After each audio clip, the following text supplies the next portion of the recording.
नमस्कार विद्यार्थी मित्रांनो. प्रथमतः जे विद्यार्थी आता 10वी आणि 12वी परीक्षा देणार आहेत त्या सर्व विद्यार्थ्यांना परीक्षेसाठी हार्दिक हार्दिक शुभेच्छा. मी प्राध्यापक Ashakant Bhalerao, Dayanand commerce college junior, Latur.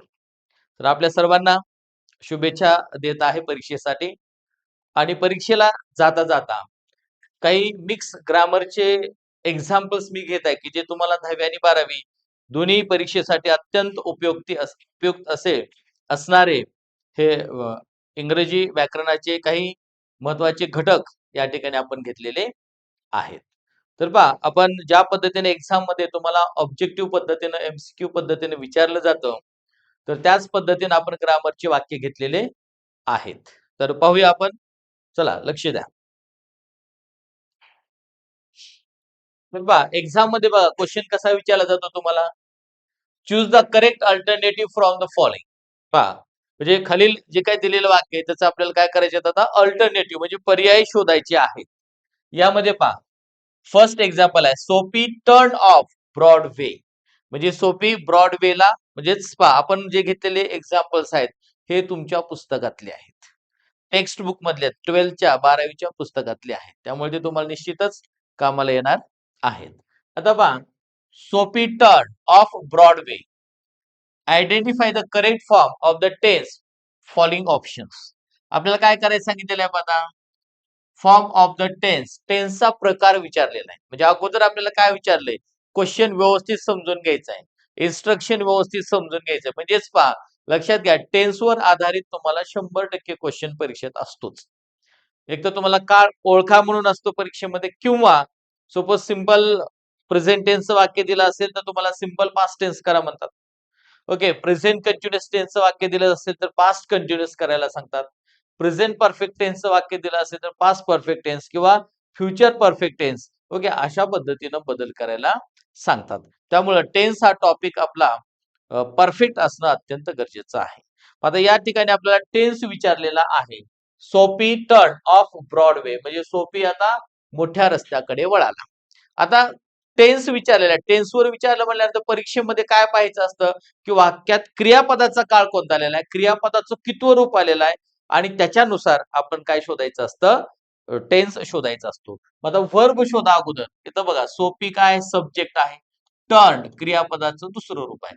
मग आता बघा, कर्त्यानंतर क्रियापदाचे दुसरे रूप असेल तर वाक्याचा काळ काय असतो, सिंपल पास्ट टेन्स. आता इथं पर्याय काय दिलेत बघा, simple present tense, simple past tense, present perfect tense आणि पास्ट परफेक्ट टेन्स, असे 4 ऑप्शन दिलेले आहेत. यामध्ये कर्त्यानंतर क्रियापदाचे दुसरे रूप असेल तर तो वाक्याचा प्रकार हा सिंपल पास्ट टेन्सच असतो. त्यामुळे ऑप्शन नंबर बी, ओके, हे आपला आन्सर येईल. ओके, तर अशा पद्धतीने तुम्हाला परीक्षेत विचारलं जातं. त्यानंतर नेक्स्ट क्वेश्चन. आता पहा, Sophie took a stone and dashed it through the glass. Choose the correct alternative to make it a simple sentence. बघा, आता आपल्याला काय केलेलं आहे, तर सिंपल सेंटेन्स बनवा म्हणलेलं आहे. साधं वाक्य बनवा म्हणलेलं आहे. काय म्हणलेलं आहे, सिंपल सेंटेन्स. दिलेलं वाक्य कसं आहे, Sophie took a stone and dashed it through the glass. सोफीने दगड घेतला आणि ग्लासवर, काचेवर त्यानं फेकून मारले आणि किंवा ग्लास फोडला, डॅश्ड. आता या वाक्यामध्ये कंजक्शन काय आलेलं आहे, अँड आलेला आहे. मग अँड कंजक्शन असेल तर वाक्याचा प्रकार हा कंपाऊंड सेंटेन्स आहे. आणि आपल्याला काय करायला सांगितले, त्या कंपाऊंड सेंटेन्सचं सिंपल सेंटेन्स करा म्हटले. आणि आपल्याला ऑप्शन दिलेले आहेत. Taking a stone, Sophie dashed it through the glass. B, Sophie took a stone, dashed it through the glass. Sophie has taken a stone to dash it through the glass. Sophie takes a stone to dash it through the glass. ठीक आहे, असे 4 option आलेले आहेत. मात्र याचा आपल्याला आता answer, correct answer शोधायचंय. सिंपल सेंटेन्स तयार झाले. आता हे कंपाऊंड सेंटेन्स जेव्हा बघा, असं वाक्य जेव्हा असं कंपाऊंड सेंटेन्स आलेलं असतं, म्हणजे हे कंपाऊंड सेंटेन्सचं कंजक्शन जे अँड आलेलं आहे हे निघून जात असतं. आता एक लक्षात ठेवायचं, अँडच्या अगोदर एक वाक्य असतं आणि अँडच्या नंतरचं एक वाक्य असतं. म्हणजे 2 वाक्य दिलेले असतात कंपाऊंड सेंटेन्स मध्ये. मात्र ह्या दोन्ही वाक्यासाठी करता एकच दिलेलं आहे. मग आता आपल्याला सिंपल सेंटेन्स करायचं म्हणल्यानंतर सिंपल सेंटेन्सचं स्ट्रक्चर आपल्याला माहित असणं गरजेचं आहे. साधं वाक्य कशाला म्हणायचं, तर ज्या वाक्यामध्ये एकच कर्ता आणि एकच क्रियापद असतं त्याला सिंपल सेंटेन्स म्हणायचं. ओके, कंपाऊंड सेंटेन्स कसं ओळखायचं, तर त्या वाक्यामध्ये and, but, or, not only but also, both, and, as well as, either or, neither nor, or, otherwise, else, nevertheless, nothing, nonetheless, whereas, however. Okay, तर हे कंजक्शन आलेले असतात तेव्हा ते वाक्य कंपाऊंड सेंटेन्स असतं. त्यापैकी इथं अँड आलेलं आहे म्हणजे हे कंपाऊंड सेंटेन्सचं वाक्य आहे. मग याचं सिंपल सेंटेन्स करायचं आपल्याला, तर लक्षात ठेवायचं सिंपल सेंटेन्स करत असताना पहिल्या वाक्यातील क्रियापदाचं पहिल्या रूपानं सुरुवात करायची आणि त्याला आयएनजी लावून टाकायचं असतं. म्हणजे टेकिंग अ स्टोन आणि अँड काढून हा सुरुवातीचा करता अँडच्या ठिकाणी घ्यायचा असतो. म्हणजे जेव्हा असं कंपाऊंड सेंटेन्स आला असेल आणि आपल्याला काय सांगितलं असेल सिंपल सेंटेन्स बनवा साधं वाक्य, तर त्याचं स्ट्रक्चर काय, तर अशा वेळेला त्या वाक्यातील अँड काढून टाका. मग काय घ्या, ठीक आहे, पहिल्या वाक्यातील जो क्रियापद आलेला त्या क्रियापदाचं पहिलं रूप करून त्याला आयएनजी प्रत्यय लावा म्हणजे टेकिंग होणार. टेकिंग असणार ऑप्शन कोणता आहे, ए, म्हणजे उत्तर आपलं ए आलं. बघा काय आलं उत्तर ए.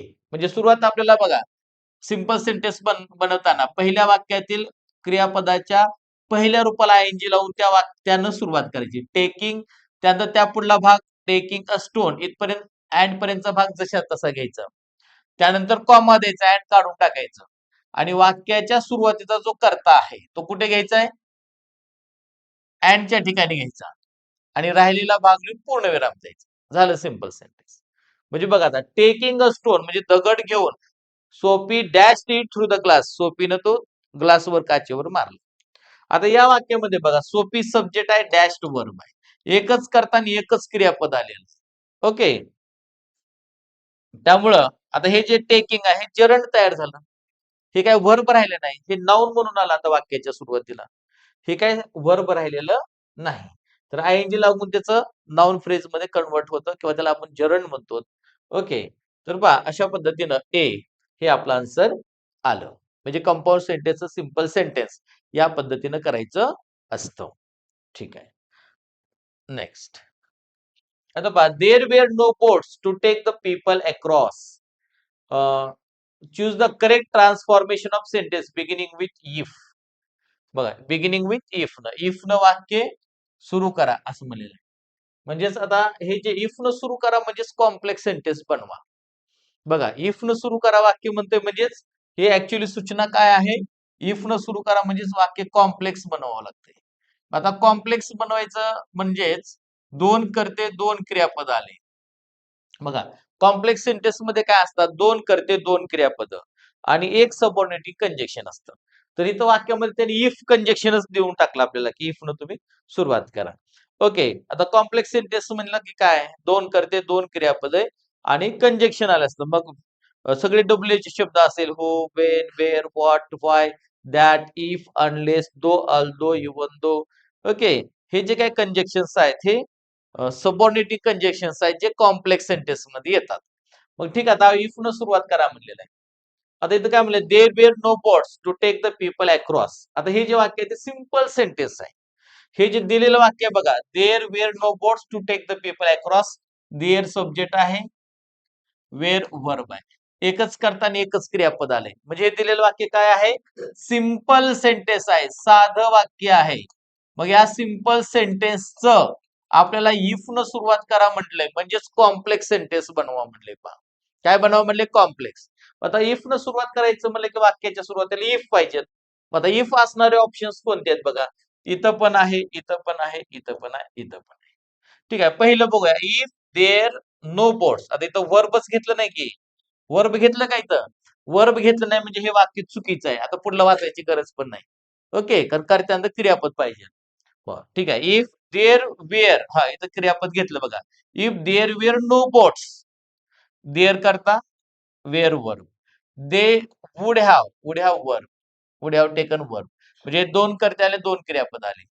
ओके, इथं देअर करता दे करता, वेअर क्रियापद, वुड हॅव टेकन क्रियापद, दोन कर्ते दोन क्रियापद आणि एक कंजक्शन आलेलं आहे. मग आता वाक्याचा अर्थ काढायचा. If there were no boats they would have taken people across. आता वाक्य आपल्याला जर असं पाहिलं तर कॉम्प्लेक्स सेंटेन्स आहे, पण वाक्याचा अर्थ जर काढला तर तो अर्थ पूर्ण आहे का बघा. There were no boats, if there were no boats, जर तिथे बोट नसतील, they would have taken people across, तर त्यांनी लोकांना अक्रॉस म्हणजे त्या नदीच्या समुद्राच्या पलीकडे किंवा कडेला नेलं असतं. बोट नसते तर नेलं असतं. वाक्यार्थ पूर्ण आहे का? कॉन्ट्रास्ट आहे. बोट नसते तर कसं नेणार आहे? म्हणजे हे पण वाक्य चुकीचं आहे. बघा आता इफ देअर वेअर बोट्स म्हणजे जर तिथं बोट असतील दे would have taken people across तर त्याने लोकांना अक्रॉस म्हणजे पलीकडे लोकांना घेऊन गेले असते जर बोट असते तर म्हणजे वाक्य करेक्ट आहे. ओके हे वाक्य करेक्ट आहे. जरी वाक्यात आपण नो काढून टाकलं असलं तरी इफ देअर वेअर बोट्स जर बोट असतील तर दे would have taken people across म्हणजे त्यांच्याजवळ जर बोट्स असतील तर त्यांनी लोकांना पलीकडे घेऊन गेले असते. इथं बघा देअर सब्जेक्ट आहे वेअर वर्ब आहे. दे सब्जेक्ट आहे वुड हॅव टेकन वर्ब आहे. म्हणजे वाक्यामध्ये दोन कर्ते दोन क्रियापद आलेत आणि इफ सबऑर्डिनेटिंग कंजक्शन आलेलं आहे. म्हणजे वाक्य हे कॉम्प्लेक्स सेंटेन्स आहे आणि इफ न आपण सुरू केलेलं आहे. ओके म्हणजे सी ऑप्शन आलं इथं. आणि हे डी बघ कसं there were boats they wouldn't have taken people जर बोट असत्या तर त्यांनी लोकांना घेऊन गेले नसते. बघा जर बोट असत्या तर नेलं नसतं. चुकीचं आहे की नाही? म्हणजे अशा पद्धतीने हे सुद्धा चुकीचं आहे. तर सी ऑप्शन करेक्ट आहे. ओके. हा त्यानंतर next he simply abandoned his sack by the stream. Identify the correct transformation of the above sentence beginning with his sack. आता एक लक्षात ठेवायचं. सूचना काय दिली? Identify the correct transformation. Correct transformation म्हणजे करेक्ट सेंटेन्स चूज करा ऑफ द अबो सेंटेन्स वरच्या वाक्याचं. बिगिनिंग विथ हिज सॅक ज्या वाक्य सुरुवात हिज सॅक न झालेलं आहे असं वाक्य. आता हे जे वाक्य असतात ते चेंज व्हायचे असतात. मग तुम्हाला डायरेक्ट तिथं चेंज द वाईस करा असं म्हणत नाहीत. मग त्यांनी काय करतात डायरेक्ट ऑब्जेक्ट न सुरुवात करून देतात तुम्हाला. कारण काय या वाक्यामध्ये बघा आता ही सब्जेक्ट आहे सिम्पली ऍडवर्ब आलेला आहे. अबंडन वर्ब आहे दुसरं रूप आहे. हिज सॅक ऑब्जेक्ट आहे आणि बाय द स्ट्रीम हे कॉम्प्लिमेंट आहे इतर शब्द आहेत. कारण का त्यानं सिम्पली सहजपणे अबंडन्ड हिज सॅक अबंडन्ड म्हणजे काय त्याग केला. हिज सॅक म्हणजे त्याच्या पिशवीचा.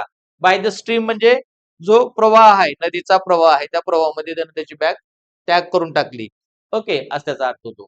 आता बघा व्हॉट अबंडंट एक्झॅक्ट आपल्याला कर्म कसं शोधायचं. व्हॉट अबंडंट क्रियापदाला प्रश्न विचारायचा कशाचा त्याग केला तर उत्तर आलं हिज सॅक त्याच्या बॅगेचा त्याग केला. एवढंच उत्तर आलं तेवढंच आपलं ऑब्जेक्ट झालं. आणि इथं काय म्हणले बिगिनिंग विथ हिज सॅक न सुरुवात करा म्हणले.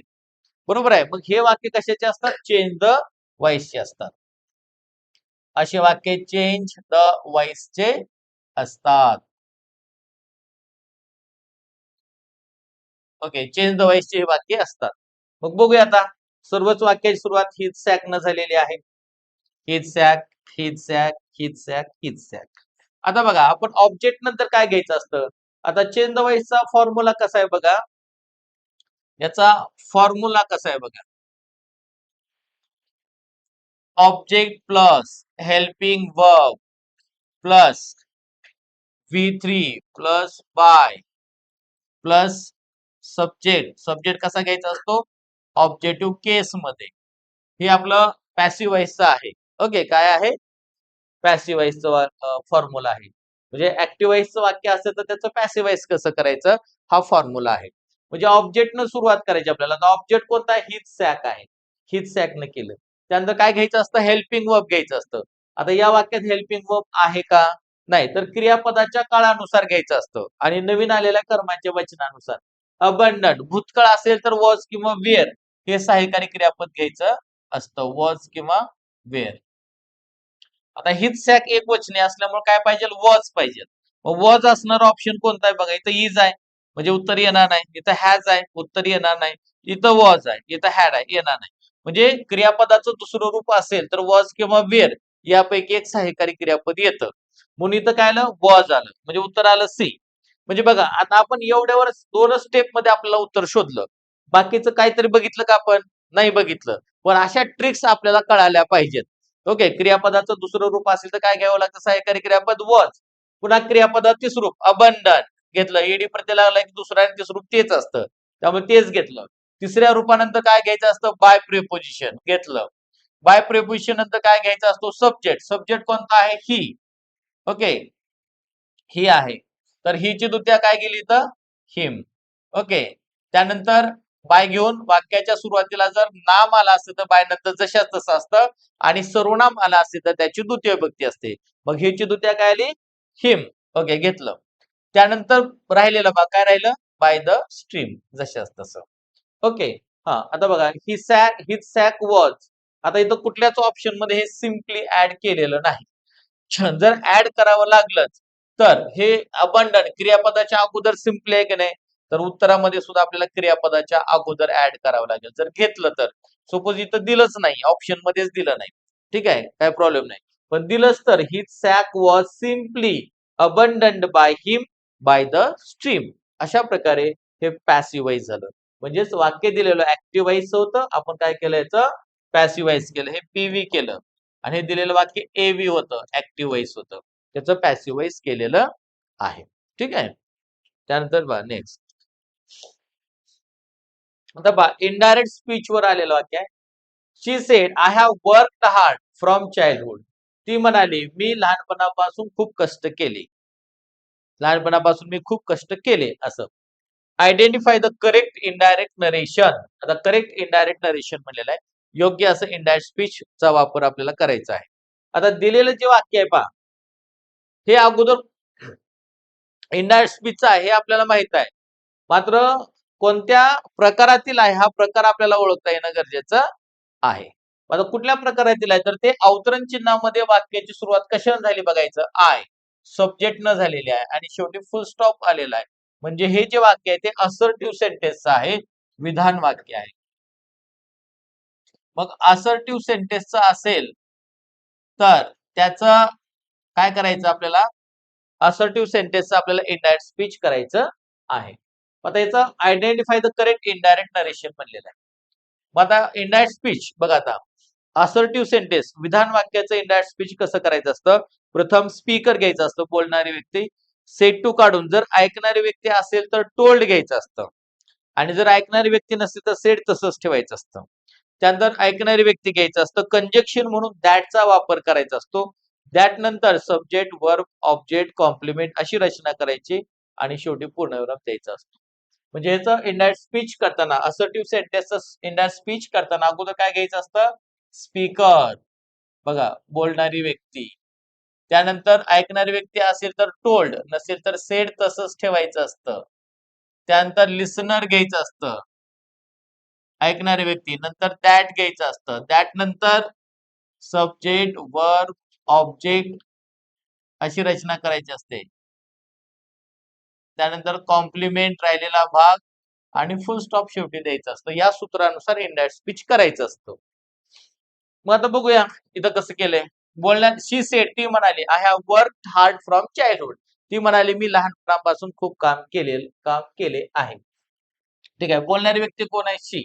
बघा प्रत्येक वाक्याची सुरुवात शी झालेला आहे.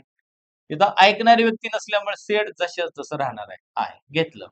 त्यानंतर दोन्ही वाक्याच्या मध्ये दॅट घ्यायचं असतं. इथं दॅट आलेलं आहे बघा सूत्र पण दिलेलं आहे मी. दॅट नंतर आता करता घ्यायचा असतो आय. आता आय हे जशाच तसं घ्यायचं नसतं.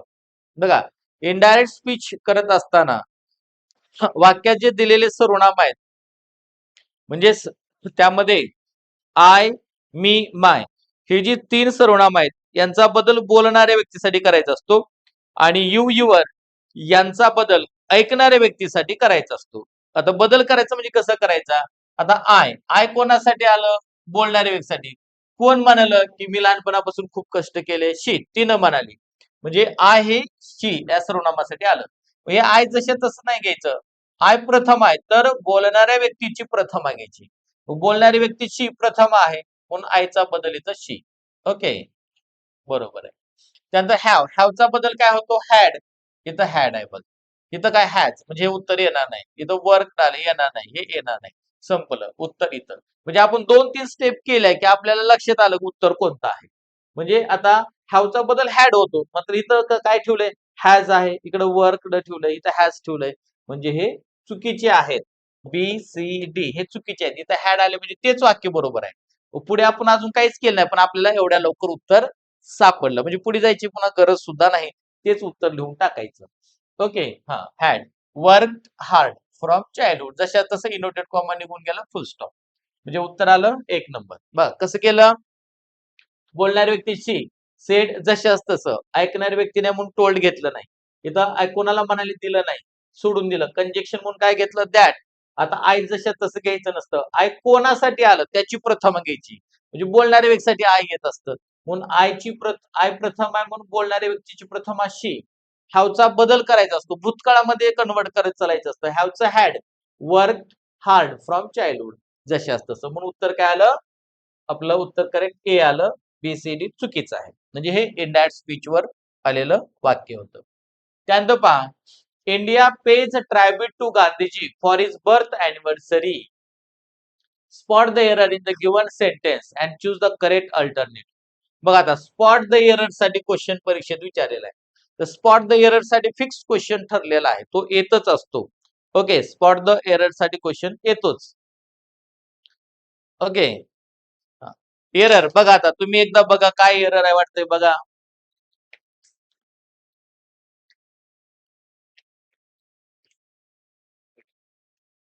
हा काय एरर वाटते.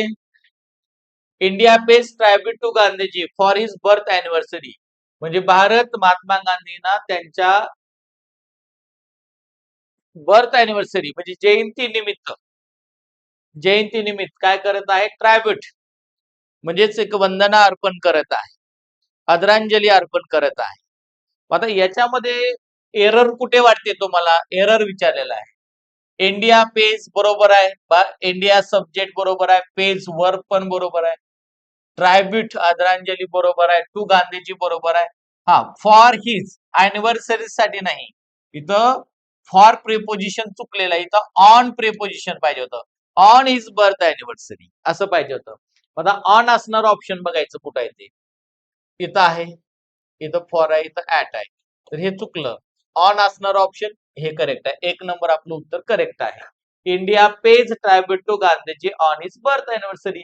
म्हणजे भारत महात्मा गांधींच्या अॅनिव्हर्सरी निमित्त ओके त्यांना आदरांजली पेज करतो वाहतो अशा अर्थानं. म्हणजे इथं प्रेपोजिशन मध्ये एरर होती. आता I always set my aims high identify the tense. बघा आता तुम्हाला इथं टेन्स ओळखायला सांगितलेलं आहे. टेन्स ओळखायचं आहे. आता बघा बऱ्याच वेळेला काय होतं. सेट क्रियापदाच किती रूप आहे. आय सब्जेक्ट आहे. आता काळ ओळखायचा म्हणजे क्रियापद बघावं लागतं. आता सेट क्रियापदाचं पहिलं रूप, सेट क्रियापदाचं दुसरं रूप आणि सेट क्रियापदाचं तिसरं रूप. ओके म्हणजे तिन्ही रूप सारखे आहेत. Set set set set. मग आता ही किती रूप समजायचं आपण. मग कुठला काळ समजायचा. प्रेझेंट प्रोग्रेसिव्ह टेन्स आहे. सिंपल प्रेझेंट टेन्स आहे. सिंपल फ्युचर टेन्स आहे. का प्रेझेंट परफेक्ट टेन्स आहे. सेट तर तिन्ही रूप सारखीच आहेत. पण एक ट्रिक्स लक्षात ठेवायची वाक्यामध्ये ऑलवेज आलेला आहे. ऑलवेज हे सिंपल प्रेझेंट टेन्स मध्ये येत असतं. कशामध्ये येत असतं. ऑलवेज सिंपल प्रेझेंट टेन्स मध्ये येत असतं. मग बघा ऑलवेज असेल, वन्स असेल, ट्वाईस, थ्राईस, हे की नाही, हार्डली. ओके हे जे शब्द आहेत एव्हर, नेव्हर, हे जे शब्द आहेत हे शब्द सिंपल प्रेझेंट टेन्स मध्ये येतात. म्हणजे ऑलवेज आल्यामुळे हे वाक्य सेट V1 आहे म्हणजे सिंपल प्रेझेंट टेन्स आहे. तर सिंपल प्रेझेंट टेन्सचा ऑप्शन काय B. I always set my aims high म्हणजे मी माझे ध्येय नेहमी उच्च ठेवतो. नेहमी उच्च ठेवतो. आता ध्येय ठेवण्याची क्रिया ही वर्तमान काळात घडत असते ठरवण्याची. म्हणून सिंपल प्रेझेंट टेन्स आपलं उत्तर करेक्ट आहे. ओके त्यानंतर पहा. I have written about 34 books in Marathi. Choose the correct option changing the verb into the future perfect tense. आता काय म्हणलेलं आहे की वर्ब मध्ये बदल करा आणि म्हणजे वर्ब मध्ये बदल करा कशामध्ये करा तर फ्युचर परफेक्ट टेन्स मध्ये करा. म्हणजे आता बघा आपल्याला फ्युचर परफेक्ट टेन्सचं वाक्य तयार करायचंय. आता दिलेलं वाक्य कुठल्या काळातलं आहे. I have written about 34 books in Marathi म्हणजे मी जवळपास 34 पुस्तकं मराठीत लिहिलेली आहेत. म्हणजे वाक्याचा काळ कोणता आहे दिलेला. आय सब्जेक्ट आहे. हॅव हेल्पिंग वर्ब आहे. रिटन V3 आहे. कर्त्यांतर हॅव आणि क्रियापदाचं तिसरं रूप आलं तर वाक्याचा काळ प्रेझेंट परफेक्ट टेन्स असतो. म्हणजे दिलेलं वाक्य प्रेझेंट परफेक्ट टेन्स आहे आणि आपल्याला काय म्हणले द फ्युचर परफेक्ट टेन्स पूर्ण भविष्य काळामध्ये करा. मग पूर्ण भविष्य काळामध्ये त्याचं स्ट्रक्चर आपल्याला माहित पाहिजे. फ्युचर परफेक्ट टेन्स मध्ये पूर्ण भविष्य काळामध्ये कर्त्यानंतर सब्जेक्ट नंतर शेल हॅव किंवा विल हॅव यापैकी एक सहाय्यकारी क्रियापद येतं आणि क्रियापदाचे तिसरे रूप येते. आता शेल हॅव किंवा विल हॅव असणारं ऑप्शन बघायचं कुठं आहे. इथं काय आलंय, विल बी आलंय म्हणजे येणार नाही. इथं पण विल बी आलंय, येणार नाही. हा, इथं शेल हॅव आलंय बघा. इथं पण शेल हॅव आलंय. मात्र शेल हॅव नंतर क्रियापदाचं तिसरं रूप पाहिजे. इथं बीन आणि रायटिंग V4 आलंय आणि इथं रिटर्न मात्र V3 आलंय. म्हणजे ऑप्शन नंबर डी करेक्ट आहे. I subject, shall have helping verb आणि रिटर्न तिसरं रूप. आपल्याला फ्युचर परफेक्ट टेन्स सांगितले आणि I shall have been writing about 34 books in Marathi हे जे वाक्य आहे ते फ्युचर परफेक्ट कंटिन्युअस टेन्स चौथ्या प्रकारातला आहे. मात्र आपल्याला तिसरा प्रकार करायला सांगितला फ्युचर परफेक्ट टेन्स आणि फ्युचर परफेक्ट टेन्स मध्ये करताना शेल हॅव क्रियापदाचं तिसरं रूप आलेलं आहे म्हणजे ऑप्शन नंबर डी हे आपला आन्सर करेक्ट आहे. I shall have written about 34 books in Marathi म्हणजे मी जवळपास 34 पुस्तकं मराठीत लिहिलेले असतील भविष्यकाळ आहे आणि इथं लिहिलेले आहेत पूर्ण काळ आहे, पूर्ण वर्तमान काळ. ओके, हा दोन्हीतला फरक. म्हणजे अशा पद्धतीनं या पद्धतीनं तुम्हाला टेन्सवर हमखास क्वेश्चन विचारला जातो. एक तर टेन्स ओळखण्यासाठी नाहीतर असं कन्वर्ट करण्यासाठी तुम्हाला एक्झाम मध्ये 100% क्वेश्चन विचारला जातो. आता पहा, his wife demand and explanation. बघा, त्याच्या पत्नीनं त्याला स्पष्टीकरण विचारले. आता आपल्याला काय सांगितले, choose the correct passive voice म्हणजे दिलेल्या वाक्याचं करेक्ट पॅसिव्ह वॉइस विचारलेलं आहे. म्हणजे दिलेलं वाक्य कुठलं आहे, ऍक्टिव्ह वॉइसचं आहे. हे वाक्य दिलेलं वरचं ऍक्टिव्ह वॉइसचं आहे आणि आपल्याला काय करायचं आता, पॅसिव्ह वॉइस करायचे. मग पॅसिव्ह वॉइस करायचं म्हणलं की अगोदर वाक्यातील कर्ता क्रियापद कर्म शोधायचं असतं. बघा, हिज वाईफ सब्जेक्ट आहे, डिमांडेड क्रियापदाचं स्वरूप वर्ब आहे आणि अन एक्सप्लेनेशन ऑब्जेक्ट आहे. ओके, मग आता अशा वाक्याचं आपल्याला पॅसिव्ह वॉइस कसं करायचं, तर अगोदर आपल्याला ऑब्जेक्ट घ्यायचं असतं, ऑब्जेक्टनं सुरुवात करायची असते. ऑब्जेक्ट काय, अन एक्सप्लेनेशन. बघा, इथं पण अन एक्सप्लेनेशन आलं, इथं हिज वाईफ आलं, हे चुकीचं आहे. इथं अन एक्सप्लेनेशन आलं, अन एक्सप्लेनेशन आलं. ओके, आता ऑब्जेक्ट नंतर काय घ्यायचं असतं, बघा आपण फॉर्म्युला पाहिलेला आहे. फॉर्म्युला काय पाहिलेला आहे, ऑब्जेक्ट, ऑब्जेक्ट नंतर हेल्पिंग वर्ब पाहिजे. हेल्पिंग वर्ब नंतर काय पाहिजे, V3 नंतर बाय नंतर मग सब्जेक्ट हा ऑब्जेक्टिव्ह केस मध्ये घ्यायचा असतो. मग ठीक आहे, आपण अन एक्सप्लेनेशन असणारे 3 वाक्य आहेत, अन एक्सप्लेनेशन, अन एक्सप्लेनेशन, अन एक्सप्लेनेशन. आता आपल्याला काय पाहिजे, हेल्पिंग वर्ब घ्या. म्हणजे हेल्पिंग वर्ब कसं घ्यायचं, क्रियापदाच्या काळानुसार. जर क्रियापदाचं पहिलं रूप असेल, वर्तमान काळी रूप असेल, तर वर्तमान काळातले सहाय्यकारी क्रियापद एम, इज, आर पैकी एक सहाय्यकारी क्रियापद घ्यायचं. आणि जर क्रियापदाचं दुसरं रूप असेल तर वॉज किंवा वेअर यापैकी एक सहाय्यकारी क्रियापद घ्यायचं असतं. आता डिमांडेड बघा, दुसरं रूप आहे. दुसरं रूप आहे म्हणलं की आपल्याला काय घ्यावं लागेल, वॉज किंवा वेअर. वॉज किंवा वेअर यापैकी एक घ्यावं लागेल. आता हीच अन एक्सप्लेनेशन एक वचनी करता, एक वचनी असल्यामुळे एक वचनी सहाय्यकारी क्रियापद वॉज घ्यावं लागेल. आता वॉज असणार ऑप्शन बघायचं. पहिल्या वाक्यात वॉज आले का, नाही, मग उत्तर आपलं कट, येणार नाही. हे तर कट झालं. इथं वॉज आले बघा आणि इथं इज बिंग आले. आता वॉज असणार ऑप्शन म्हणजे सी ऑप्शन हे आपलं करेक्ट आहे. सी ऑप्शन हे आपलं करेक्ट आहे. कसं बघा आता, आपण काय केलं, अँड एक्सप्लेनेशन ऑब्जेक्टनं सुरुवात केली पॅसिव्ह वॉइस करताना. हेल्पिंग वर्ब डिमांडेड क्रियापदाचं स्वरूप असेल तर भूतकाळी रूप झालं, भूतकाळी सहाय्यकारी क्रियापद घ्यायचं वॉज किंवा विअर. अँड एक्सप्लेनेशन एक वचनी असल्यामुळे वॉज घेतलं. पुन्हा हेल्पिंग वर्ब नंतर काय घ्या म्हणले, V3 घ्या म्हणले. क्रियापदाचे स्वरूप डिमांडेड, इथं ईडी प्रत्यय लागला. जेव्हा क्रियापदाला ईडी प्रत्यय लागतो तेव्हा त्याचं दुसरं आणि तिसरं रूप सारखंच असतं, त्यामुळे ते डिमांडेड ते स्वरूप तसंच घेतलं. V3 नंतर काय घ्या म्हणलं, तर बाय प्रेपोजिशन, इथं बाय प्रेपोजिशन घेतलं आणि बाय नंतर सब्जेक्ट इंटू ऑब्जेक्टिव्ह केस मध्ये म्हणले. मग सब्जेक्ट कोणता आहे, हिज वाईफ. आता हिज वाईफ नाऊन आलं, ते नाऊन जशा तसं हिज वाईफ आणि शेवटी पूर्णविराम. मग an explanation was demanded by his wife. Okay, तर अशा पद्धतीनं हे पॅसिव्हाइज झालं. आता पहा, whatever activity we do online is recorded, monitored or analysed. Rewrite using either or. बघा, ऐदर ऑर या ग्रामरच्या वाक्य तुम्हाला आता परीक्षेत विचारलं जातं. एक्झाम मध्ये ज्या पद्धतीने विचारलं जातं त्याच पद्धतीने टेंटेटिव्ह आपण एक्झाम्पल घेतलेले आहेत. म्हणजे या प्रकाराच्या बाहेर ग्रामर तुमचं जाणार नाही. जे तुमचं 8 मार्काचं ग्रामर आहे ते इथं तुम्हाला 100% न्याय देणार आहे. त्यामुळे हे व्यवस्थित पाहणं गरजेचं आहे. हे रेकॉर्डेड लेक्चर खास तुमच्यासाठी बनवलेलं आहे. तर हे अत्यंत प्रामाणिकपणे तुम्ही पहा. पहिल्या लेक्चर वाक्यापासून ते शेवटच्या वाक्यापर्यंत पहा, वहीमध्ये लिहून घ्या. ओके, अत्यंत महत्वाचं आहे. आता आयदर ऑर साठी विचारलेला क्वेश्चन आहे.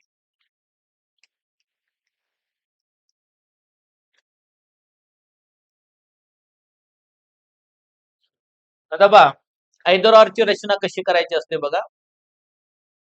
इथं पर्याय कसे दिलेत?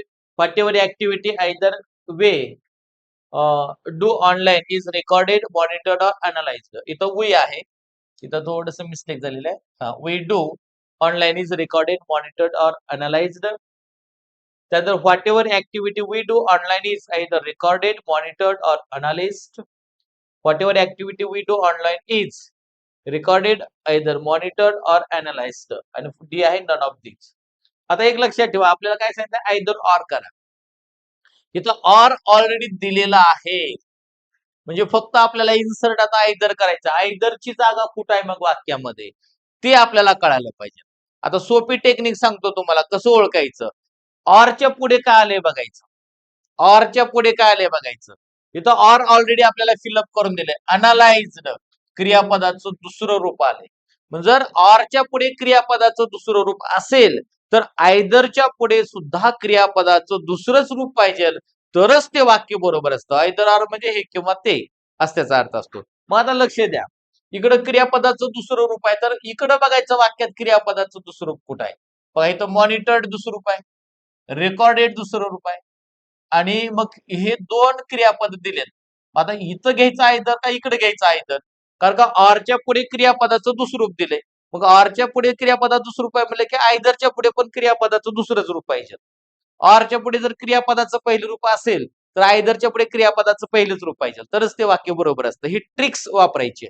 मग इथं आता बघा, जर इथं दोन क्रियापद दिलेत आणि दोन्हीची क्रियापदाची दुसरी रूप आहेत, तर अशा वेळेला काय करायचं? पहिल्या क्रियापदाच्या अगोदर आयदर घ्यायचे. म्हणजे उत्तर कसं होईल आपलं बघा.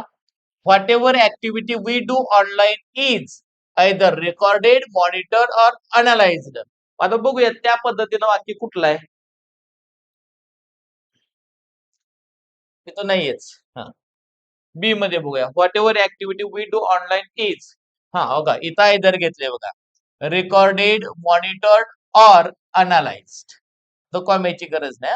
हा, म्हणजे उत्तर कुठलं बरोबर आलं? बी. आयदर ऑर ची रचना कुठं करेक्ट आहे? बी मध्ये करेक्ट आहे. Okay. Whatever activity we do online is, हा इथं बघा recorded either monitored or analyse. इथं आयदरची जागा कुठं आली? मॉनिटरच्या अगोदर. पण तसं नाही, हे कॉमा देऊन दोन क्रियापद जोडलेत म्हणून पहिल्याच क्रियापदाच्या अगोदर आयदर पाहिजे, म्हणून इथं आयदर रेकॉर्डेड मॉनिटर्ड ऑर अनालाइज्ड हे करेक्ट आहे. ओके, म्हणजे जेव्हा दोन क्रियापद दिली असतील तर जे अगोदर क्रियापद येतात तिथं घ्या. म्हणजे बी हे आपलं उत्तर आहे. आयदर ऑर झाला. तर next, I made a few mistakes but learned about motivation. Choose the correct simple sentence. इथं but, ओके, बट आलेला आहे म्हणजे वाक्य दिलेलं कंपाऊंड सेंटेन्स आहे, कारण वाक्यात बट आलंय. म्हणजे and but or, not only but also both and as well as.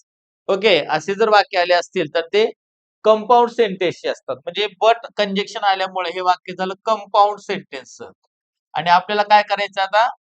Simple सेंटेन्सचं वाक्य करा म्हणले तयार. ऑप्शन दिलेले आहे. आता आपल्याला सिंपल सेंटेन्स करा म्हणले. आता काय बघा, I made a few mistakes, म्हणजे मी काही मिस्टेक्स, माझ्याकडून थोड्या मिस्टेक्स झाल्या, बट परंतु लर्न अबाउट मोटिवेशन. मात्र त्या मिस्टेक कडून मी काय केलं? काय शिकलो? मोटिवेशन शिकलो. म्हणजे मला प्रेरणा मिळाल्या, मला मोटिवेशन मिळालं, मला सपोर्ट मिळाला. मग आता जनरली आपण काय करतो, जर हे असेल अँड बट ऑर आला असेल तर आपण काय करतो? ते काढतो आणि पहिल्या वाक्याच्या क्रियापदाच्या पहिल्या रूपाला आयएनजी लावतो. बरोबर आहे सिंपल सेंटेन्स करताना. कारण आता सिंपल सेंटेन्स म्हणलं की एकच करताना एकच क्रिया. मग आता इथं पण मेकिंग आलेलं आहे, इथं पण मेकिंग आलेलं आहे. म्हणजे सी आणि डी हे तर आता आपलं उत्तर येणार नाही, ए किंवा बी मध्येच. मग दोन्हीचं अर्थपूर्ण वाक्य कोणाचं चांगलं होतं ते बघायचं आणि ते उत्तर घ्यायचं. After making a few mistakes, म्हणजे काही मिस्टेक्स झाल्यानंतर, आफ्टर आले, काही मिस्टेक्स झाल्यानंतर I learn about motivation, me motivation विषयी शिकलो. आणि तर making a few mistakes I they learn about motivation. याचा अर्थ काय होतो? मेकिंग अ फ्यू मिस्टेक्स म्हणजे मी काही चुका करून मग मी शिकलो. म्हणजे या दुसऱ्या बीचा वाक्याचा अर्थ काय होतो? मी ठरवून चुका केल्या आणि याचा अर्थ काय होतो, आफ्टर मेकिंग फ्यू मिस्टेक्स, काही मिस्टेक्स झाल्यानंतर, म्हणजे तुमच्याकडून चुकून झाल्या, मिस्टेक्स ह्या चुकून होत असतात. म्हणजे वाक्याच्या अर्थानुसार ए आन्सर करेक्ट आहे, बी नाही. कारण याचा अर्थ होतो की तुम्ही मुद्दामून मिस्टेक्स केल्या. आपण मुद्दामून मिस्टेक्स करतो का? नाही. म्हणून after making a few mistakes, बघा काय केलं मग इथं, after making a few mistakes comma, हे बट काढून टाकलं आणि वाक्याच्या सुरुवातीचा सब्जेक्ट हा दुसऱ्या क्रियापदाच्या अगोदर घ्यायचा असतो आणि पूर्णविराम द्यायचा सगळं वाक्य लिहून. हे लक्षात ठेवा. ओके. म्हणजे हा कर्ता कुठे घ्यायचा आपल्याला नंतर, बघा लक्ष द्या. काय सांगितलं मी, after making a few mistakes, इथं घेतलं कॉमा द्यायचा, इथलं बट काढायचं आणि वाक्याच्या सुरुवातीचा कर्ता कुठे घ्यायचा, ह्या दुसऱ्या वाक्याच्या क्रियापदाच्या अगोदर घ्यायचा. आणि जर suppose I made a few mistakes but I learn about motivation, इथं पण आय असेल तर अशा वेळेला काय करायचं, मग पहिला करता तिथं घ्यायचा आणि दुसरा काढून टाकायचा करता. कारण आपल्याला एकच करता पाहिजे सिंपल सेंटेन्स मध्ये. म्हणजे कधी कधी दोन पण करते देतात, मग त्यावेळेस आपल्याला एक करता सारखा तो काढावा लागतो. ओके. आता बा, you can not be successful if you are a loner. म्हणजे जर तुम्ही एकटेच असाल तर तुम्ही यशस्वी होऊ शकणार नाही. काय म्हणलं आता इथं, choose the correct rhetorical question from the alternative. Rhetorical question करा म्हणले. रिटॉरिकल क्वेश्चन हा जो प्रकार आहे बघा, याच्यावर क्वेश्चन येतात, परीक्षेमध्ये येतातच. म्हणजे एक्झाम मध्ये क्वेश्चन कशी येतात त्याच्यानुसारच वाक्य घेतली आहेत. सर्वात महत्वाचं आहे, खूप लक्ष देऊन ऐका, हे लेक्चर खूप महत्वाचं आहे. बघा, ओके, काय केलं आपल्याला, रिटॉरिकल क्वेश्चन म्हणले की आपल्याला काय माहित पाहिजे, सुरुवात कशाने करायची असते रिटॉरिकल क्वेश्चनची, helping verb, okay, plus subject plus verb plus complement, राहिलेला भाग प्लस क्वेश्चन मार्क, असं पाहिजे. मात्र रेटॉरिकल क्वेश्चनचा आणखीन एक नियम आहे.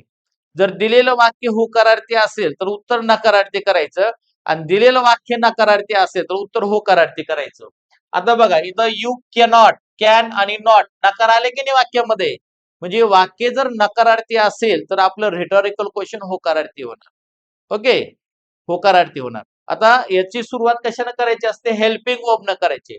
हेल्पिंग वर्ब कोणता आहे, कॅन. आता कॅन कुठं कुठं आलंय, इथं आलंय, इथं आलंय, इथं विल आलंय, म्हणजे वाक्य चुकीचं, इथं आरंट आले, वाक्य चुकीचं आहे.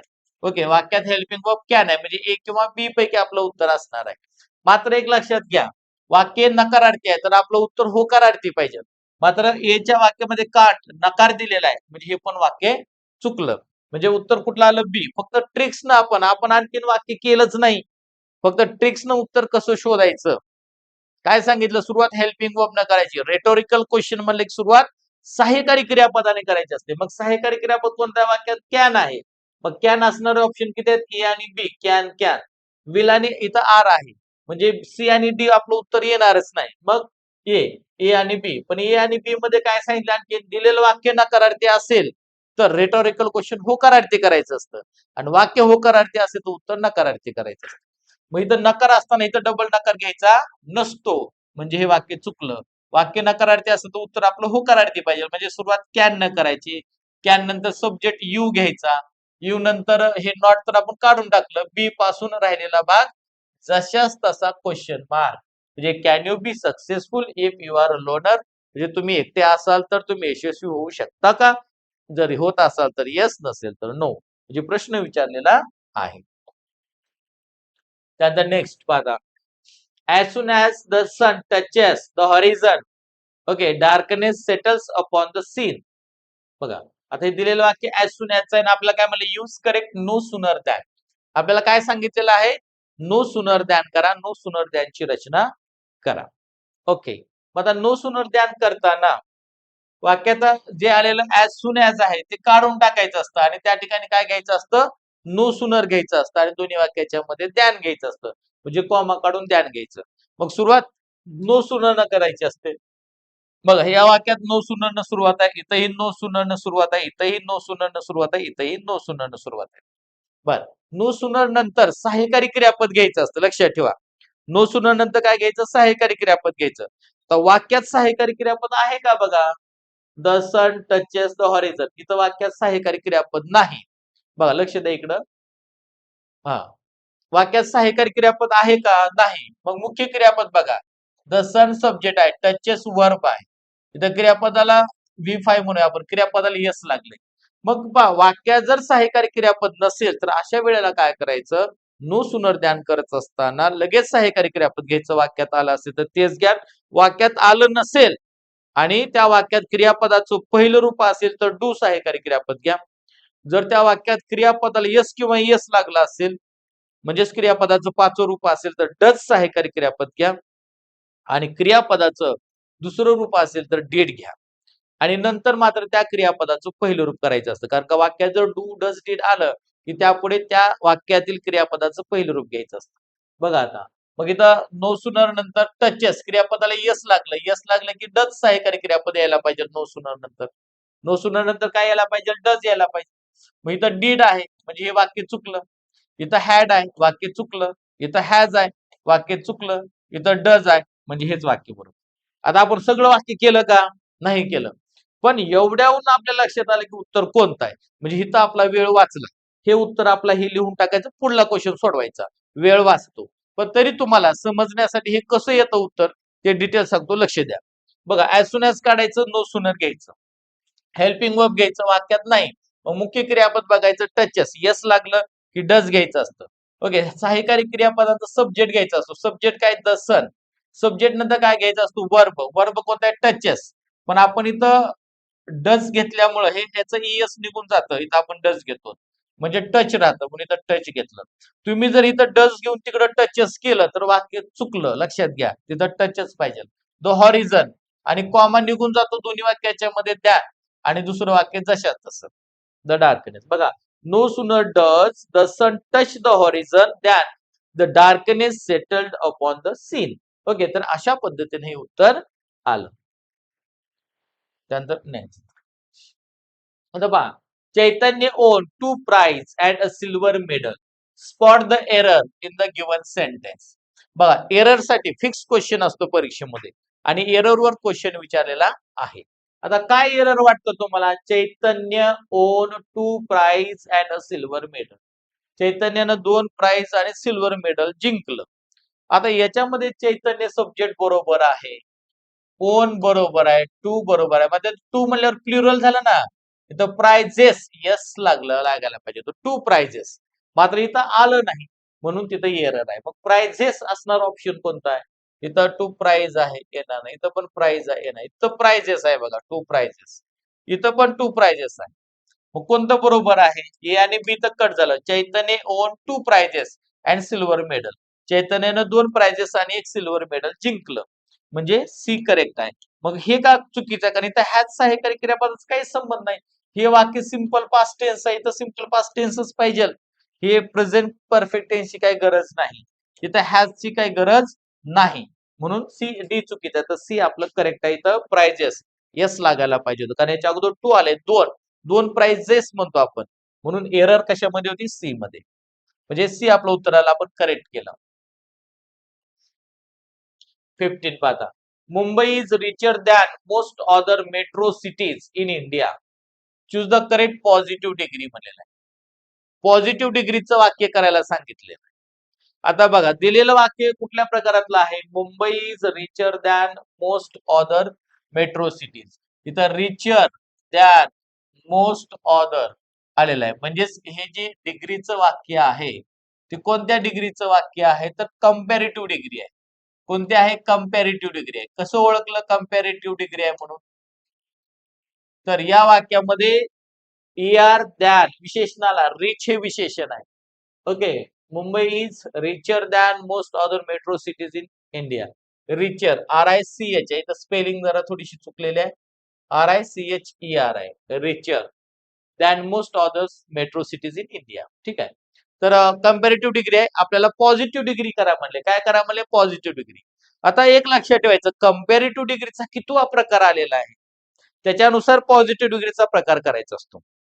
म्हणजेच लक्षात घ्या, आता आपल्याला डिग्री माहित पाहिजे, ओळखता आल्या पाहिजे. डिग्री कशी ओळखायची बघा, पॉझिटिव्ह डिग्री कशी ओळखायचं, जर विशेषणाला ऍज किंवा सो ऍज असेल तर ते वाक्य पॉझिटिव्ह डिग्रीचं असतं. विशेषणाची म्हणजे वाक्याची सुरुवात नो अदरने झाली असेल, पॉझिटिव्ह डिग्रीचं वाक्य असतं. वाक्याची सुरुवात व्हेरी फ्यू न झाली असेल तर पॉझिटिव्ह डिग्रीचं वाक्य असतं. आणि कंपॅरेटिव्ह डिग्रीचं वाक्य कसं ओळखायचं? जर विशेषणाला मोर किंवा ईआर आला असेल तर ते कंपॅरेटिव्ह डिग्रीचं वाक्य असतं, किंवा विशेषणाला दॅन एनी ऑदर आला असेल तरी कंपॅरेटिव्ह डिग्रीचं असतं, आणि दॅन मोस्ट ऑदर आलं कंपॅरेटिव्ह डिग्रीचं, म्हणजे पहिला, दुसरा, तिसरा प्रकार असं त्याचा अर्थ. आणि सुपरलेटिव्ह डिग्रीचे दोनच प्रकार पडतात. विशेषणाला द मोस्ट किंवा ईएसटी आलं की दुसरा प्रकार, आणि वन ऑफ द मोस्ट किंवा ईएसटी आलं की तिसरा प्रकार. याच्यामध्ये पहिला प्रकार होत नाही. मग आता इथं कंपॅरेटिव्ह डिग्रीचा कितवा प्रकार आहे? तर तिसरा प्रकार आहे. कारण का, मोर किंवा ईआर आणि दॅन आलं की पहिला प्रकार, दॅन एनी ऑदर असेल तर दुसरा प्रकार, आणि दॅन मोस्ट ऑदर असेल तर तिसरा प्रकार असतो. मग आपल्याला पॉझिटिव्ह डिग्रीचा तिसराच प्रकार करावा लागतो. आणि तिसऱ्या प्रकारामध्ये पॉझिटिव्ह डिग्रीची सुरुवात कशाने होते? व्हेरी फ्यू न होते. मग व्हेरी फ्यू न सुरू झालेलं वाक्य बघूया. इथं मुंबईनं झालं, इथं व्हेरी फ्यू न झालं, इथं नो ऑदर न झालं, इथं ऑदर मेट्रो झालं. म्हणजे व्हेरी फ्यू न सुरू होणारं आपलं उत्तर करेक्ट आहे. म्हणजे आता आपण बाकीचं काहीतरी बघितलं का? काहीच बघितलं नाही. फक्त लक्ष काय केलं? हे तिसऱ्या प्रकारातलं आहे. कंपॅरेटिव्ह डिग्रीचं तिसऱ्या प्रकारातलं आहे म्हणलं की पॉझिटिव्ह डिग्रीचं तिसऱ्याच प्रकारातलं पाहिजे. म्हणून इथं आपण व्हेरी फ्यू घेतलं. आता पॉझिटिव्ह डिग्रीमध्ये काय असतं? सुरुवात व्हेरी फ्यू न झाली की त्यानंतर काय केलं जातं? हे जे विशेषणाचे प्रत्यय आहेत, इआर, दॅन, मोस्ट, ऑदर काढून टाकलं जातं, आणि विशेषणानंतरचा भाग हा व्हेरी फ्यू नंतर घेतला जातो. म्हणजेच very few metro cities in India घेतलं इथपर्यंतचा भाग. त्यात हेल्पिंग वर्ब घ्यायचं असतं. हेल्पिंग वर्ब इथं इज आहे. मग पॉझिटिव्ह डिग्रीच्या तिसऱ्या प्रकारामध्ये सहाय्यकारी क्रियापद अनेक वचनी करायचं असतं. म्हणून इथं काय झालं? आर. कारण का इथं सिटीज अनेक वचनी आले, म्हणून आर. त्यानंतर विशेषण घ्यायचं असतं सहाय्यकारी क्रियापदांतर. मग पॉझिटिव्ह डिग्रीमध्ये विशेषणाला काय येतं? ऍज ऍज किंवा सो ऍज. तर इथं रिच हे विशेषण आहे, तर ऍज, रिच, ऍज हे विशेषणाला प्रत्यय लावले, आणि वाक्याच्या सुरुवातीचा जो कर्ता आहे तो शेवटी घ्यायचा असतो पॉझिटिव्ह डिग्रीमध्ये. म्हणजे पॉझिटिव्ह डिग्रीमध्ये शेवटचा भाग सुरुवातीला आणि सुरुवातीचा भाग शेवटी असतो. म्हणजे उत्तर कसं झालं? Very few metro cities in India are as rich as Mumbai. म्हणजे भारतामध्ये खूप थोडे मेट्रो सिटीज आहेत की जे मुंबई एवढे रिच आहेत, श्रीमंत आहेत. ओके. म्हणजे व्हेरी फ्यू न सुरू झालेलं हे वाक्य बरोबर आहे. मग आपल्याला असं वाटलं सर इथं नो अदरने सुरू झालं होतं की, पण तो दुसरा प्रकार आहे, आणि इथं विचारलेला हा तिसरा प्रकार आहे. म्हणजे कंपॅरेटिव्ह डिग्रीचा तिसराच प्रकार असेल तर पॉझिटिव्ह डिग्रीचा तिसराच प्रकार करावा लागतो. ओके. बघा, dash dash word to dash dash wise is sufficient. Use the correct articles. आता आर्टिकल्स वर क्वेश्चन विचारलेला, हमखास बाकी असतं आर्टिकल्स. आता बघा काय म्हणलेलं इथं? Dash dash word to dash dash wise is sufficient. म्हणजे एखादा शब्द शहाण्यासाठी पुरेसा असतो. शहाण्याला शब्दाचा मार म्हणतात. शहाण्याला शब्दाचा मार. हे काय? मन आहे. तर अ वर्ड इथं काय पाहिजे? A word to the wise. आता इथं वाईज हे विशेषण आहे. वाईज हे विशेषण आहे, आणि विशेषणाच्या अगोदर द आर्टिकल वापरलं जातं, म्हणजे तिथं द वापरलं. द वाईज म्हणजे शहाणे लोक, अनेक शहाणे लोक असायचा. विशेषणाच्या अगोदर द आर्टिकल आलं की अनेक लोकांचा उल्लेख होतो. म्हणजे a word to the wise is sufficient. म्हणजे शहाण्याला शब्दाचा मान. मग ए आणि द असणारा आर्टिकल, ए आणि द असणारा आर्टिकलचा ऑप्शन आहे ए. त्यामुळे ए आपलं उत्तर आलं. ठीक आहे. हा. आता पहा, I have great reference for India's heritage. Choose the correct sentence using the verb form of the underline word. आता रेफरन्सला अंडरलाईन आहे बरं का, आणि सूचना काय दिली? Choose the correct sentence using the verb form of the underline word. म्हणजे जो अंडरलाईन केलेला भाग आहे त्याचा वर्ब बनवा. आणि इथं काय? I have great reference. Reference इथं काय झालं? म्हणजे रिस्पेक्ट आहे, सन्मान आहे. पण तिथं नाऊन झालं. मात्र आपल्याला काय बनवायला सांगितलं? रेफरन्स हे नाऊन झालं तिथं, मात्र आपल्याला वर्ब बनवा म्हणलंय त्याचं. वर्ब बनवायचं म्हणल्यानंतर रेव्हरन्सचं वर्ब काय होतं? रेव्हर. रेव्हर म्हणजे रिस्पेक्ट करणे. ओके. म्हणजे भारताच्या हेरिटेजचा, वारसाचा आम्हाला खूप मोठा रिस्पेक्ट आहे. मग रेव्हरन्सचं वर्ब काय होतं? रेव्हर. रेव्हरन्स हे नाऊन आहे, याचं वर्ब काय होतं? रेव्हर. रेव्हर असणारा शब्द कुठे आहे बघायचा. आय ग्रेटली तर रेव्हरेन्शियल येणार नाही. इथं रेफरन्स म्हणजे इथं रेव्हरन्स आहे, येणार नाही. इथं रेव्हर आहे बघा.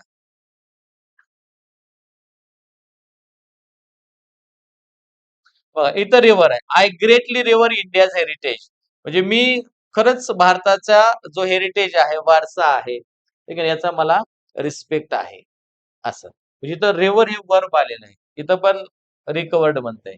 उत्तर येणार नाही. म्हणजे सी करेक्ट आपलं उत्तर आलं.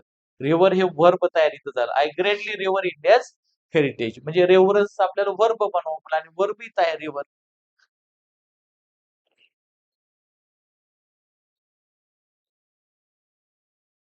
आता पहा, I dash visit my native place these holidays.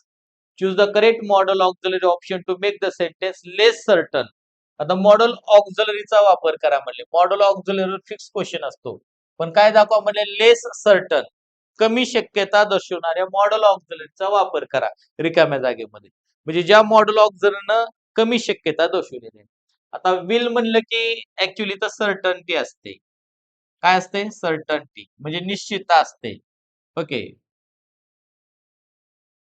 मे मे म्हणलं की लेस लेस सर्टनटी किंवा लेस पॉसिबिलिटी. ओके. कॅन म्हणलं की ॲबिलिटी, हे फंक्शन आपल्याला माहित असले पाहिजेत. आणि शुड म्हणलं की ऍडवाइस, सल्ला दिला जातो. ओके, शुड न सल्ला दिला जातो. मग आता याच्यामध्ये लेस सर्टन्टी किंवा लेस पॉसिबिलिटी दर्शवणारं मॉडल ऑक्झिलरी कोणते? बी आहे, मे आहे. मग आपल्याला काय विचारलंय? लेस सर्टन असणारी मॉडल ऑक्झचा वापर करा, म्हणजे ऑप्शन नंबर बी, मे न कमी शक्यता दर्शवली जाते. पण I may visit my native place these days, म्हणजे या दिवसामध्ये माझ्या नेटिव्ह प्लेसला भेट देण्याची शक्यता आहे. पण फिक्स आहे का देणारच आहे असं आहे का? मे म्हणजे कमी शक्यता आहे, असं काही शक्यता आहेच असं काही नाही. लेस सर्टन्टी मे वापरल्यामुळं, म्हणून उत्तर आलं आपलं बी. त्यानंतर पाहता, choose the correct sentence. Correct sentence बघा. The little boy was hurt badly isn't he. The little boy was hurt badly wasn't he. The little boy was hurt badly isn't it. The little boy was hurt badly wasn't it. आता यामध्ये काय करायचं आपल्याला, म्हणजे हे दिलेलं वाक्य question टॅगचं आहे बरं का. मग हे या वाक्याचं करेक्ट क्वेश्चन टॅग असलेलं वाक्य कोणतं आहे ते बघायचं. आपल्याला करेक्ट सेंटेन्स विचारलेला आहे, म्हणजे क्वेश्चन टॅग वर आधारित हे सेंटेन्स चूज करायचं आहे. मग आता काय असते? द लिटल बॉय साठी सर्वनाम काय येतं? ही. बॉय साठी वॉज. इथं वॉज सहाय्यकारी क्रियापद म्हणलं तर इथं वॉजला संक्षिप्त नकार लागायला पाहिजे, मात्र इजला लागला म्हणून वाक्य चुकीचं आहे. इथं द लिटल बॉय साठी सर्वनाम ही आणि वॉजला संक्षिप्त नकार वॉजंट, आणि लिटल बॉय साठी सर्वनाम ही, म्हणजे बी उत्तर आपलं करेक्ट आलं. बी उत्तर काय आलं? करेक्ट आलं. इथं बघा, आता लिटल बॉय साठी ही, हे वॉज सहाय्यकारी क्रियापद, इथे इजच घेतलंय. इजचा काय संबंध आहे का? वॉज आहे म्हणल्यावर क्वेश्चन टॅग मध्ये जे सहाय्यकारी क्रियापद आले ते घ्यावं लागतं ना क्वेश्चन टॅग मध्ये. इथं मात्र इज घेतलं म्हणून आलं नाही. तर द लिटल बॉय वॉज, इथं वॉजंट घेतलं, मात्र बॉय साठी ही सर्वनाम येतं, इथं काय वापरलं? इट, म्हणून हे चुकलं. म्हणजे बी करेक्ट आहे. The little boy was hurt badly wasn't he, म्हणजे लहान मुलगाला जखम, खूपच बॅडली जखम झाली होती, वजंट ही झाली नव्हती का? म्हणजे अशा पद्धतीने हा क्वेश्चन टॅग होता. म्हणजे क्वेश्चन टॅगचं वाक्य मात्र करेक्ट सेंटेन्स साठी विचारलं होतं, तर बी करेक्ट आहे. आणि मग पहा, क्वेश्चन टॅग करत असताना आपण काय करतो? दिलेलं वाक्य जशा तसं देतो, कॉमा देतो, त्यांचं सहाय्यकारी क्रियापद घेतो. वाक्य होकारार्थी असेल तर क्वेश्चन टॅग नकारार्थी, वाक्य नकारार्थी असेल तर क्वेश्चन टॅग होकारार्थी, आणि वाक्याच्या सुरुवातीचा करता शेवटी लिहून क्वेश्चन मार्क असतो. मग आता इथं वाक्याच्या सुरुवातीला जर सर्वनाम आला असेल तर तेच घ्यायचं, नाम आला असेल तर त्याऐवजी सर्वनाम घ्यायचं असतं. मग इथं द लिटल बॉय हे नाऊन आहे, मग त्यासाठी बॉय साठी सर्वनाम ही येतं, आणि क्वेश्चन टॅग करताना सर्वनाम घेतलं जातं. पण उत्तर आलं बी. आता नेक्स्ट बघा. आता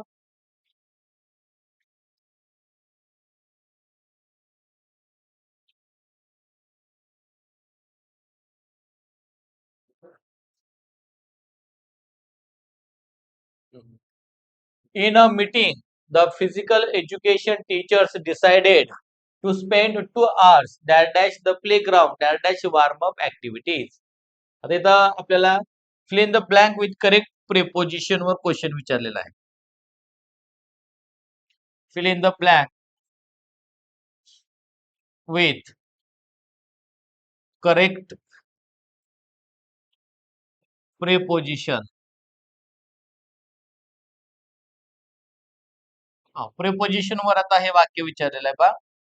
आता in a meeting the physical education teacher, बघा मीटिंग मध्ये जे फिजिकल एज्युकेशनचे टीचर आहेत, खेळाचे शिक्षक आहेत, डिसाइडेड त्यांनी ठरवलं, काय ठरवलं? टू स्पेंड 2 hours म्हणजे 2 तास तो आपल्याला काय करायचं? वेळ घालवायचा. कुठं घालवायचा आहे? Dash dash the playground dash dash warm up activities म्हणजे वॉर्म अप ऍक्टिव्हिटीज साठी बघा आता वॉर्म अप ऍक्टिव्हिटीज साठी म्हणलं की फॉर येतं, हे फॉर येतं फिक्स आहे. फॉर वॉर्म अप ऍक्टिव्हिटीज बरोबर आहे की नाही? आता फॉर असणार ऑप्शन किती आहे? सी एक आहे, डी एक आहे. बी मध्ये नाही, ए मध्ये नाही. म्हणजे हे 2 ऑप्शन तर कट झाले, आता राहिले 2च. मग इथं ऑन द प्लेग्राऊंड बरोबर का अक्रॉस द प्लेग्राऊंड बरोबर आहे? म्हणजे प्लेग्राऊंड अक्रॉस म्हणजे काय? एका टोकाकडून दुसऱ्या टोकापर्यंत असं त्याचा अर्थ घ्यायचा. बॅकग्राऊंड म्हणजे प्लेग्राऊंडच्या पलीकडे असं नाही घ्यायचा. एका टोकाकडून दुसऱ्या टोकापर्यंत वॉर्मअप साठी काय करायचंय? मुलांचा ग्राउंडवर त्यांचा वॉर्मअप करून घ्यायचा आहे. इथं ऑन म्हणले की स्थिर. ऑन कधी वापरतात? जर एखादी वस्तू स्थिर असेल म्हणजे book is on the table. आता टेबलवर पुस्तक कसं आहे? स्थिर आहे. स्थिर असेल तर ऑन वापरतात. आता मुलं ग्राउंडवर स्थिर असतात का? नसतात. म्हणजे इथं ऑन येणार नाही. म्हणजे अक्रॉस येणार इथं. म्हणजे इथं काय येईल? अक्रॉस. बघा, in a meeting the physical education teachers decided to spend 2 hours across the playground म्हणजे संपूर्ण प्लेग्राऊंडवर 2 तास त्या मुलांचं वॉर्मअप साठी त्या मुलांना वापर करू द्यायचा असं त्याचा अर्थ. म्हणून उत्तर आलं डी. 21 पण. I found a bright red soil trail. Choose the correct option beginning with a bright red soil. बघा आता बिगिनिंग विथ रेड सॉइल म्हणलं की उत्तर कशाचं असतं? वाक्य कशाचं असतं? हे वॉइसचं वाक्य असतं. म्हणजे इथं आपल्याला चेंज द वॉइसचं वाक्य आहे. मात्र परीक्षेमध्ये सूचना या पद्धतीनं दिली जाते. म्हणजे परीक्षेमध्ये आपल्याला डायरेक्ट सुरुवातच करून दिली जाते. ऑब्जेक्ट शोधून दिलं जातं. बघा इथं आय सब्जेक्ट आहे. फाउंड वर्ब आहे. दुसरं रूप मला आढळले अ ब्राईट रेड सॉइल ट्रेल म्हणजे लाल रंगाची चकाकणारी वाट. हे ऑब्जेक्ट झालं. मग इथं बघा ऑब्जेक्ट आपल्याला सुरुवात करून दिली अ ब्राईट रेड सॉइल पासून सुरू करा म्हणले. मग अ ब्राईट रेड सॉइल ट्रेल इथपर्यंत आलं. इथं पण आहे, इथं पण आहे, इथं पण आहे. आता आपल्याला काय करायचं असतं? आहे की नाही? वाईज करायचं म्हणजे याचा फॉर्म्युला काय सांगितलेला आहे? काय आहे बघा object plus helping verb plus V3 plus by plus subject हा ऑब्जेक्टिव्ह केस मध्ये घ्यायचा असतो. म्हणजे आपण आता ऑब्जेक्ट घेतल्यानंतर आपल्याला हेल्पिंग वर्ब घ्यायचं. हेल्पिंग वर्ब क्रियापदाच्या काळानुसार घ्यायचं असतं. ब्राईट फाउंड क्रियापद आहे. दुसरं रूप आहे. दुसरं रूप म्हणलं की वॉज किंवा वेअर. आता म्हणले अ ब्राईट रेड सॉइल एकच लाल रंगाची वाट. एकच. एक असल्यामुळे एक वचनी सहाय्यकारी क्रियापद वॉज. वॉज असणार ऑप्शन कुठे आहे बघा. इथं फाउंड आले येणार नाही. इथं इज आलं येणार नाही. इथं वॉज आले इथं पण वॉज आलं. ठीक आहे. त्यानंतर आपल्याला हेल्पिंग वर्ब तर V3 घ्यायचंय. फाउंडचं तिसरं रूप फाउंड तिसरं रूप पण फाउंडच आहे. इथं तिसरं रूप आलं इथं फाइंडिंग माझं चौथं रूप आलंय. म्हणजे आपल्याला किती रूप पाहिजे? V3 पाहिजे. म्हणजे सी करेक्ट आहे, डी चुकीचा आहे.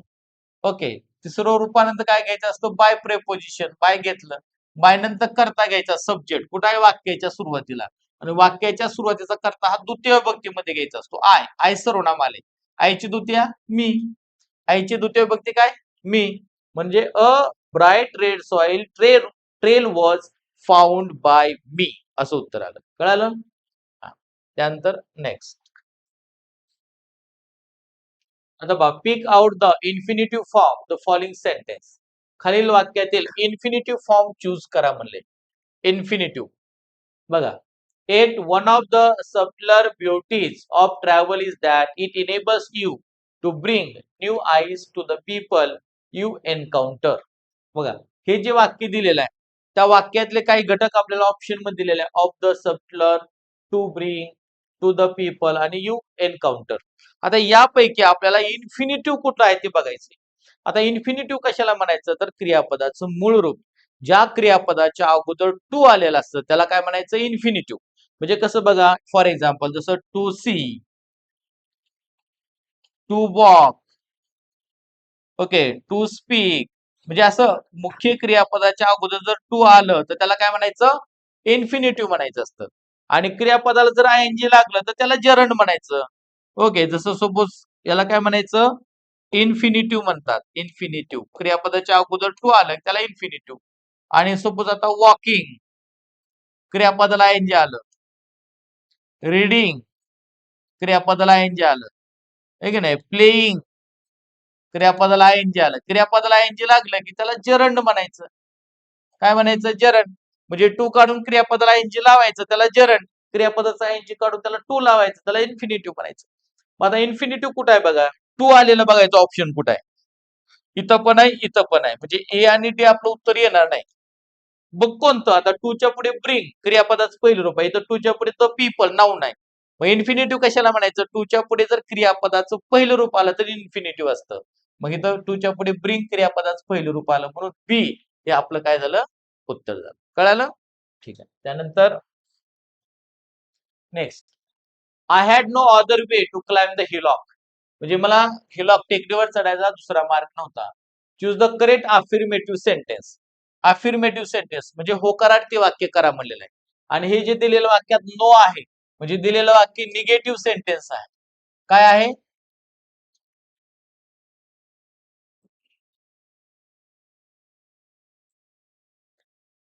बघा, हे निगेटिव्ह सेंटेन्स आहे.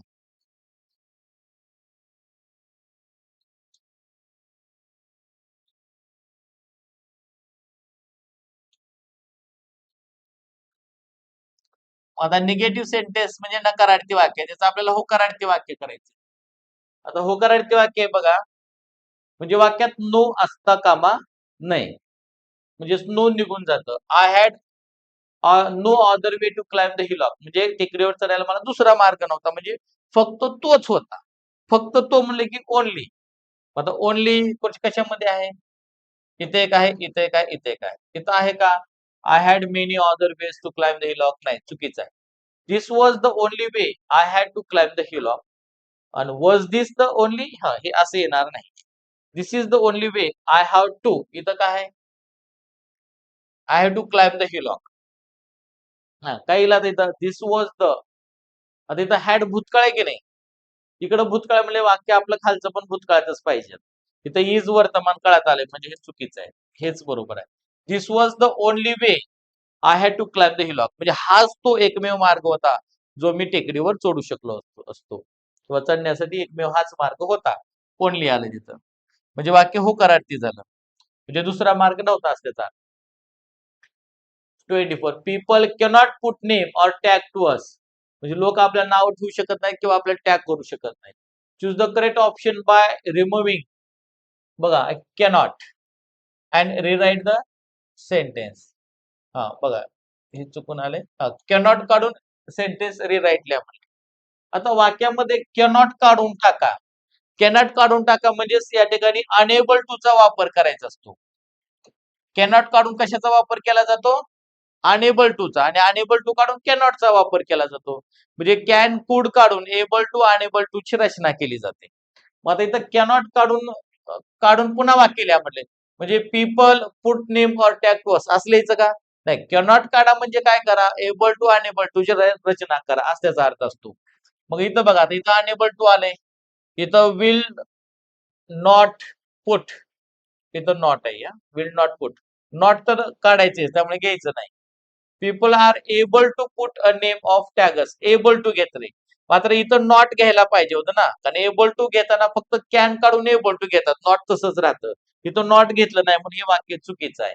ओके, पीपल डू नॉट, आता नॉट काढा म्हणले ना, कॅन आणि नॉट काढा म्हणले, पण इथं पण नॉट ठेवलंय, म्हणजे हे पण वाक्य चुकीचं आहे. म्हणजे इथं वाक्यावरच्या वाक्यात नॉट आहे का? नाही, म्हणजे हे वाक्य बरोबर आहे. आता कसं बरोबर आहे ते तुम्हाला समजावून सांगतो. बघा, पीपल जसे तसं लिहिलं. आता कॅनॉट काढायचं म्हणलं की एबल टू किंवा अनेबल टू ची रचना करायची. आता इथं आपण अनेबल टू दिले, मग अनेबल टू ची रचना करायचं म्हणलं की ऍमिजार वॉज वेअर पैकी एक सहाय्यकारी क्रियापद घ्यायचं असतं कर्त्यानंतर. मग कॅन वर्तमान काळ असेल तर ऍमिजार, आणि कुड भूतकाळ आलं तर वॉज वेअर. मग इथं कॅन वर्तमान काळी असल्यामुळे ऍमिजार पैकी एक घ्यायचं असतं, म्हणजे आर घेतलं. पीपल अनेक क्वेश्चन म्हणून आर घेतलं. कॅन आणि नॉट दोन्ही निघून अनेबल टू येतं, आणि राहिलेला भाग जशाच तसं लिहून पूर्णविराम, put a name or tag to us. Okay, अशा पद्धतीनं अनेबल टू ची रचना या ठिकाणी आपण करून कॅनॉट काढून हे अनेबल टू केलं, वाक्य नकारार्थी होतं, उत्तर होकारार्थी केलं. तर अशा पद्धतीनं हे महत्वाचे आपण 24 एक्झाम्पल्स या लेक्चर मध्ये घेतलेले आहेत. बाकीच्या जे काही एक्झाम्पल्स आहेत त्यासाठी आपण सेकंड पार्ट करत आहेत. हा फर्स्ट पार्ट आहे. धन्यवाद.